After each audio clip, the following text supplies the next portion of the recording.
एक नई horror thriller film release हुई है आज ही के दिन और फिल्म का नाम है माँ। काजोल इसमें लीड रोल में है और कहानी कुछ कुछ ऐसी सी जान पड़ती है ट्रेलर देख करके कि अपनी बेटी को बचाने के लिए माँ किस हद तक जा सकती है वो इस फिल्म में दिखाया होगा। मैंने देखी नहीं है इसलिए मैं इस तरह से होगा और गेसेस में बात कर रही हूँ, लेकिन यमन जो मेरे साथी हैं वो देख करके आ गए हैं फिल्म, तो मैंने सोचा मैं अपना डिसीजन बनाऊँ या क्योंकि वीकेंड आ रहा है आप लोग भी अपना कोई ना कोई डिसीजन बनाएंगे, तो उससे पहले यमन की बातें सुन लेते हैं कि भाई देख करके आ गए हैं फिल्म। बताओ यमन, क्या है फिल्म में, कैसी लगी? जैसे दिख रहा है कि वो एक माँ अपनी बेटी को बचाने के लिए अपनी जान लगा देती है, तो क्या है, किस चीज़ से बचा रही, क्या कहानी क्या है? जो आपने पॉइंट पकड़ा है ना कि माँ अपनी बेटी को बचाने की कोशिश करती है, वो कोर आइडिया जो फिल्म का वो वही है। कहानी चंद्रपुर नाम के एक गांव में सेट है और आज से 40 साल पहले शुरू होती है। एक परिवार में एक बेटी का जन्म होता है, वो बहुत इस चीज़ को लेकर दहशत में है कि भाई बेटी का जन्म हो गया और आप सोच रहे हो कि अब क्या होने वाला है। फिर दिखाया जाता है कि जिस परिवार में उस बेटी का जन्म हुआ है वहाँ पे ये प्रथा रही है पहले से कि दैत्य द्वैतो बोलते हैं उसको, वहाँ पे उसको बलि चढ़ानी होगी बेटी की। हाँ, कि वही वही वरना वो पीछा नहीं छोड़ेगा परिवार का। तो उस बेटी की बलि चढ़ाई जाती है। फिर 40 साल बाद आज के समय कहानी खुलती है।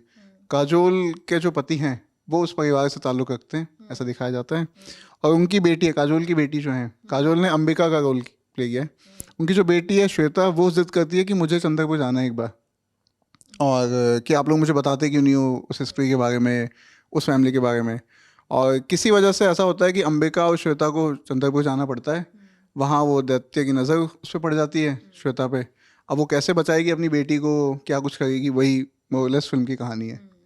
अच्छा, जैसे जैसे तुम ये बता रहे थे फिल्म के बारे में कि माँ अपनी बेटी को बचा रही है, वैसे इसमें मैं जब सुन रही थी या मैं देख रही थी तो मुझे शैतान का कहीं कहीं वो रेफरेंस यहाँ पे ऐसे उसकी कुछ कुछ हल्की हल्की झलक ऐसे दिख रही थी कि जैसे वहाँ पे बाप अपने बच्चों को बचाने के लिए पूरी जान लगा देता है कि वो उस पावर से लड़ने की शक्ति रखने लगता है, तो ऐसा ही कुछ है, रेफरेंस भी है? ये रेफरेंस नहीं है, मैं इसमें इसके ट्रेलर में भी इन लोगों ने किया है, मेकर्स ने, कि वो फ्रॉम द वर्ल्ड ऑफ शैतान, कि वो उसी यूनिवर्स में वो दिखाने की कोशिश कर रहे हैं। हालांकि इतना कनेक्शन नहीं है दोनों फिल्मों का। सिमिलरिटी बस ये है कि आप ये कह सकते हो कि वहाँ एक पिता अपनी बेटी को बचाने के लिए किस लिमिट तक गया और यहाँ एक माँ गई। लेकिन इस फिल्म का आइडिया सिर्फ यही नहीं है। इसका जो इसके हॉरर पे भी बात कर लेते हैं इसी बहाने। इसमें जो पेट्रियार्की की पितृसत्ता है ना, वो विलेन है फिल्म की। कि भाई वो ऐसा बोल के बताई गई है चीज़ें कि कोई कैरेक्टर है वो कहेगा कि तुम औरतें इस लायक नहीं हो, ये काम औरतों को नहीं करना चाहिए, पुरुषों के लिए बना है, और ये इस तरह की जो चीज़ें हैं। तो वो जो दैत्य है वो रूपक ही है, वो सिंबल ही है उस विचारधारा का। तो मोरलेस जैसा स्त्री में भी हुआ था। तो यही मेरी इस फिल्म से भी शिकायत रही कि वो स्त्री वाला ही पैटर्न मोरलेस हो गया, बस वो minus minus the comedy part. हाँ, तो वो बहुत एक सेम उस पर चली जाती हैं टेंजेंट पे, और एग्जीक्यूशन में भी उसी चक्कर में ऊपर नीचे हुआ है। और राइटिंग के लिहाज से भी मुझे कुछ खामियां दिखी कि जो फर्स्ट हाफ था फिल्म का वो सेटअप करने में चला गया। भले ही जो राइटर है उन्होंने एक भी सीन एक्स्ट्रा नहीं लिखा, ऐसा नहीं है कि कुछ भी ऐसा है जो नेगेटिव को सर्व नहीं करता है, नेगेटिव में नहीं जोड़ता है, ऐसा कुछ नहीं था। सब कुछ एकदम कहानी के हिसाब से था। लेकिन अगर आप एक ही जानकारी 2-3 बार अलग अलग उनसे दे रहे हो तो उसका कोई पॉइंट नहीं बचता, वो कुछ ऐड नहीं करेगा। मैं आपको एग्जांपल दे सकता हूँ इसका, कि जब शुरू होती है फिल्म तो काजोल का जो कैरेक्टर है अंबिका, वो रक्त बीज और दुर्गा की कहानी सुनाती है कि जब उसको काली बन के उसका संहार किया और क्या क्या कुछ हुआ। और आगे जो ये दैत्य है उसको भी इस कहानी से जोड़ते हैं, तो वापस हमको एक और कहानी सुनाई जाती है। मेरा कहना था कि अवॉइड किया। हाँ, बार बार आप बता रहे हो अपने दर्शकों की ये देखो ये देखो ये देखो ये देखो, उससे बचा जा सकता था। मतलब सोचने का मौका नहीं दे रहे हैं उनको, खुद ही फीड करवाया जा रहा है कि अभी आपको ये सोचना है, अभी आप इसको इस तरह से देखो, अभी इस तरह से देखो। एंड हाउ अबाउट म्यूजिक और कैमरा डायरेक्शन, वो क्योंकि ये सब बहुत इंपॉर्टेंट रोल प्ले करता है ना एक हॉरर फिल्म में, तो वो कैसा लगा तुम्हें?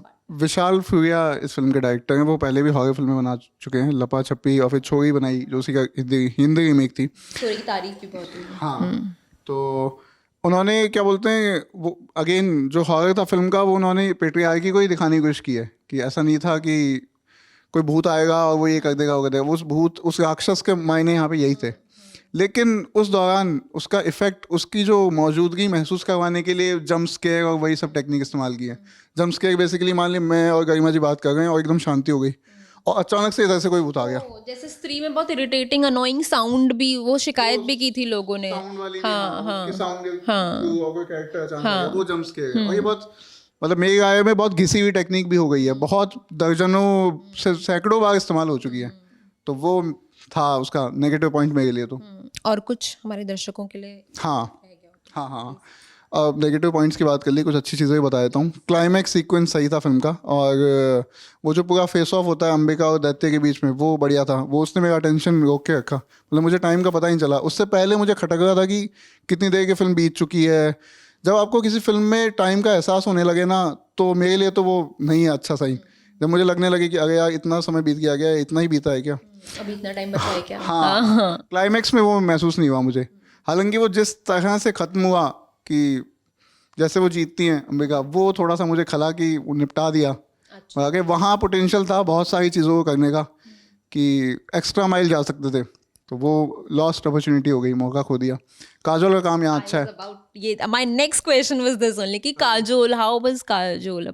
उनका काम सही था, मतलब वो जो चीज़ एक ओवर यूज टर्म है ना, नेचुरल काम था, वैसा ही था जैसा पेपर पे लिखा गया, उन्होंने वो डिलीवर किया है। हाँ, एक एग्जांपल मैं देना चाहूँगा रिव्यू वो करने से पहले, रैप अप करने से पहले।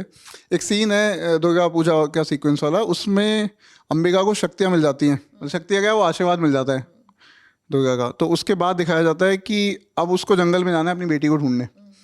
अब कायदे से जो एक्शन और ये मारधाड़ वाला सिनेमा का है ना, ये एकदम मेल हीरो सेंट्रिक रहा है। तो हम यूज टू हुए हैं ये टेम्पलेट के, कि कोई हीरो जाएगा तो वो एकदम चौड़ी उसमें एक चौड़ में जाएगा कि अब तो मैं ये कर दूंगा ये कर दूंगा। अंबिका ऐसे नहीं जाती है, मतलब उसके चेहरे पे आपको दिख रहा है कि उसके वो वल्नरेबल है उस मोमेंट में, और उसको चिंता भी हो गई है। उसको ये, उसके पास जवाब नहीं है। मतलब यूजुअली आपके हीरो के पास जवाब होते हैं कि अब तो मैं ये कर दूंगा विलन के साथ। उसके पास अभी उसके चेहरे पे सवाल हैं कि कहाँ होगी बेटी, वो कहाँ दिखेगा, क्या किया होगा उसने, क्या नहीं किया होगा।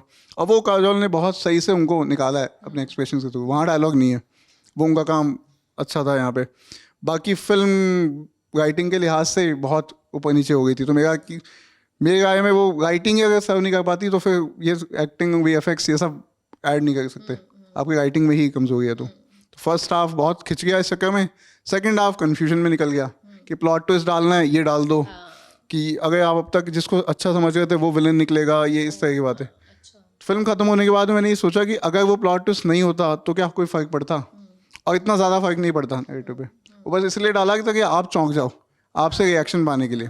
तो वो भी फिल्म के फेवर में काम नहीं करता मेरी राय में। तो मतलब अब क्योंकि वीकेंड आ रहा है तो should I go watch it, या फिर कोई दूसरी फिल्म देख लूँ घर पे बैठ के? ऐसी बात नहीं है, ये तो आप फिल्म तो देखिए। हम तो यही एनकरेज करते हैं कि आप फिल्म देखिए, अपनी राय बनाइए।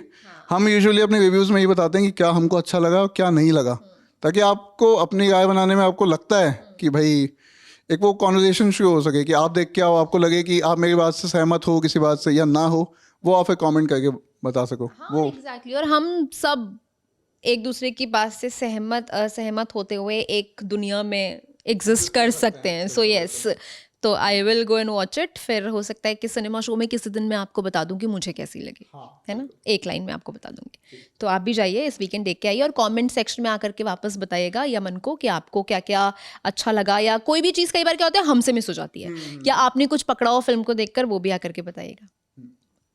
Thank you. आज के रिव्यू में इतना ही। मैं हूं यमन और गरिमा जी मेरे साथी, कैमरा के पीछे हमारे साथी आलोक। शुक्रिया।